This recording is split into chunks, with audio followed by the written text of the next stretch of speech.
Hey there everyone, it's Daniel Nguyen here, the media officer and manager for the Southwest Wanderers Football Club. And I'm sitting here with the director of the Southwest Wanderers Club, and what a pleasure it is to be sitting next to you. It's Dimovski. Hi Daniel, how are you going? Yeah, I'm very good, thank you. So Nick, being 2011 and all, it must be an amazing year for you guys, because this is the very first year that the Southwest Wanderers have actually taken part in the Southern, basically Districts Association for Football. Is that correct? Yeah, it's the first time ever. It's our first season in the league. Fantastic. And what a year it's been for you guys so far. Tell me about I'm sure there's some highs, some lows. How's it been for you guys as an overall experience? Well, look, from a player's point of view, and as coaches and parents alike, we're all here for the players. I think the kids have had a great experience. I think that's fantastic. Yeah. If you spoke to 99% of the players, they would want to remain at the club next season. And, they can feel it's a part of something special playing at the Wanderers. Yeah, it says a lot when people actually say themselves they want to be part of something big in the following year, doesn't it? It does say a lot of credibility about what you guys do and how you guys do it. And I'm just sort of curious, as you mentioned that, round about the sort of age groups that you guys cater for. Yeah, well, the age groups, when we first formed the club, part of my role with coming to the club was I had to set up a coaching team. That was the first thing I done. And selected a team of coaches that were going to coach pretty much the same style as myself. These coaches followed the syllabus, and it was their job to train the kids during the week. Right. I pretty much looked after the positional play and the team structure. Yeah. So the overglowing, the direction of the way it should be set up and the way to move forward. That's what you were looking after. Yeah. Yeah, excellent. Okay, that sounds really good. And I suppose, is there a certain age group that you guys specialise in with the Southwest Wanderers? Look, we have ages from 7 right through to 16. Wow, so at it's the moment. very diverse, isn't it? Our 7s, 8s, 9s and 10s, they're all non-competitive. They don't play for points, but our 12s, 14s and 15s do. What would you say is the biggest difference between the competitive nature between I suppose you mentioned before, the points do get paid for by the, is it the 12s and 14s and ups, is that right? Yeah. Yeah. The way the league's going here in Australia with Football New South Wales and the FFA, right, it's going more and more down the European way, where players don't play for points until, say, 12, 13.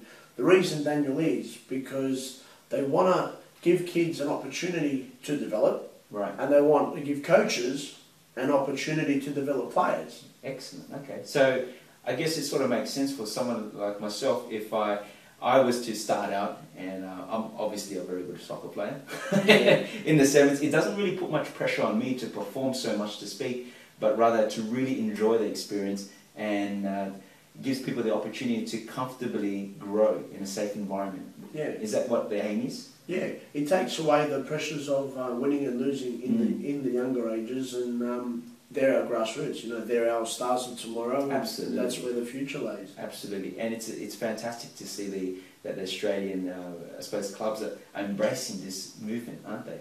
Yeah, it's great to see, and as I said before, I think it's the way it's going. I don't think it's going to change, and I don't think it should change. I think kids under the ages of 10, 11 should enjoy themselves. Absolutely. And it's all about creating that right environment. That's right. And I suppose when their time is right, when they are ripe and they're ready to be competitive, they will be, and that tends to happen at the 12 and ups. Yeah, well, at our club, we've got our 12s, 14s and 15s that have experienced playing for points. Absolutely. They've experienced the highs and lows that go with it.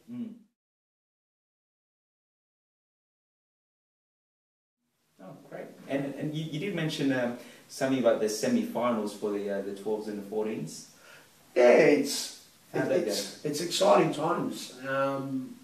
You know, the way we stand at the moment, and The way we're placed, both the 12s and the 14s have made the semi-finals, and you know they've got a game on Saturday, and hopefully 2 more after that. Yeah, fingers crossed. Fingers crossed. And I mean, what an achievement! First year in the actual association, and you've already managed to place 2 semi-final matches. Yeah, it's a credit to the players. I think the players have worked hard, and they've earned their spot. Yeah. I think the coaching staff as well have played their role, and you know, as I was saying, with a little bit of luck come Saturday, hopefully there's 2 games.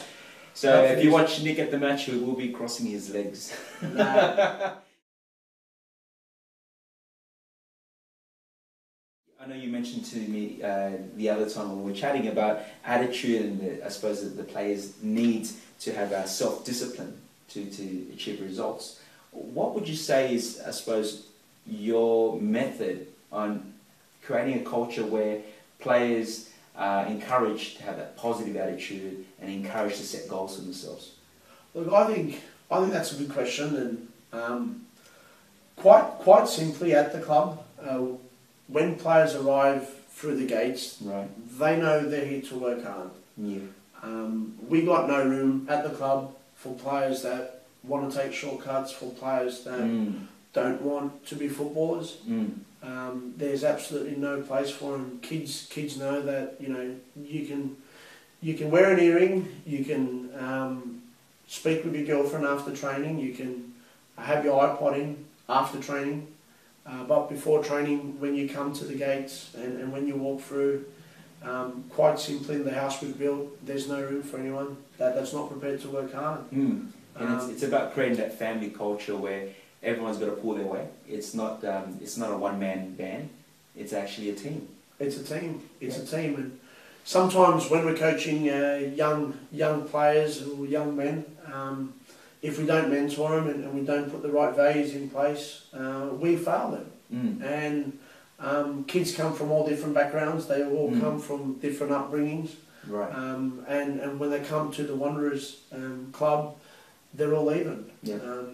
And it's really important that you mention that, because it's just from what you were saying, when you mentioned that you failed them, when you're not doing your part, it really shows a lot about the coach's accountability towards the students of the Southwest Wanderers Club and the care that you take towards this. Yeah, they're not just, we're just not a club with players, we're actually players within the club.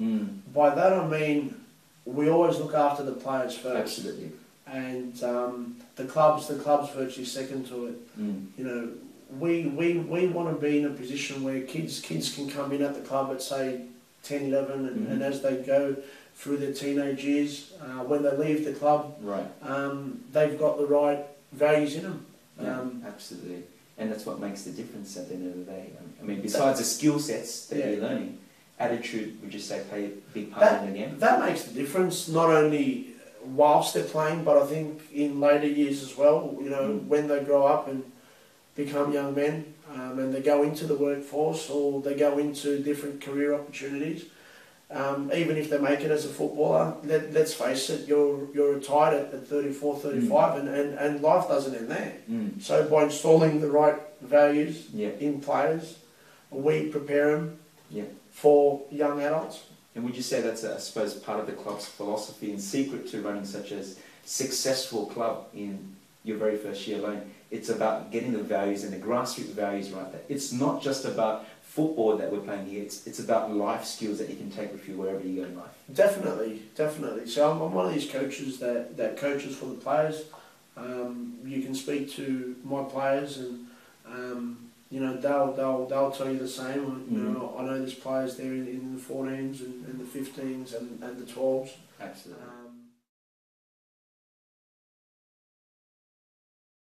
In the first year alone, I think a lot of people watching out there are probably recognising the fast movement you guys are creating within the association yourself. So well done.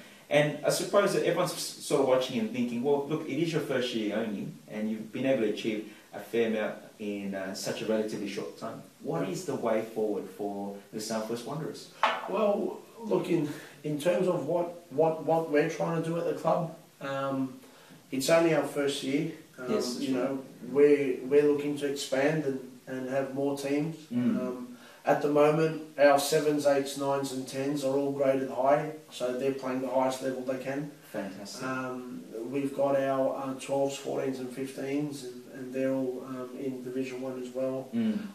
The way forward would be, you know, from our point of view, to develop players to go on and play for New South Wales and play for the Joeys and play for Australia and one day maybe play in the A-League or play abroad. Fantastic. So while little Jimmy is out there kicking a ball about and he's only 7 years old, the plan for him may be a lot bigger in that there's a world of opportunity that awaits each of these players out there. That's right, yeah. How far they take it's up to the individual player, but absolutely. Whilst they're at the club, they're all in the same. Yeah, everyone is given essentially the same opportunity and exposed to the same values that the Southwest Wanderers represents, which is fantastic. I am curious, what is your club policy when it comes to, I suppose, player retention? You know, how important is it to you as an organisation, and how do you do it? Look, player retention, saying that the club takes seriously. As you mentioned, yes. You know, we're at a point where you know, we will be pre-selecting players for the 2011 season. Sorry, 2012 season next year. Yeah. It's very important. I think as a player and as someone who's worked hard for the club, you want to know where you stand. You want to know if a contract's going to be offered to you for the next year. Look, some players will be offered contracts, and some players will be asked to retrial again. Come trials time. And is that because I suppose there is a commitment to quality at this club? Definitely, it's the commitment to quality, but also I think it's of importance of the last 10 months. It's what have the players done over the last 10 months? You know, how have they worked hard? How have they improved? Where are they going to go? And it's all part of rebuilding process, because you know, as we spoke on before, it's the first year at the club. And the Southwest Wanderers does have a vision to obviously prosper and be successful in everything that they do, and hence why you've got these, I suppose, policies in place to retrain, to retrial these players, to get the most out of the players and as collectively contribute to the club as a whole. Yeah, look, winning's a habit, losing's a habit as well. Which one's better? Winning, obviously. I think winning breeds confidence. Winning breeds a happy environment, especially when they're playing for points. At the younger ages, it's a wee bit different, where there's more emphasis on how the kids play and how they progress rather than playing for points. Absolutely. Well, look, Nick, thank you so much for the I suppose, bucket loads of information that you've offered today for everyone, and I'm sure those watching today are really going to enjoy the information and about the ins and outs of the Southwest Wanderers, where it's come from, where it's headed, and I'm just really excited to look forward to another fantastic year for the Southwest Wanderers, and all the best for the match this coming weekend, and it's been a pleasure chatting with you.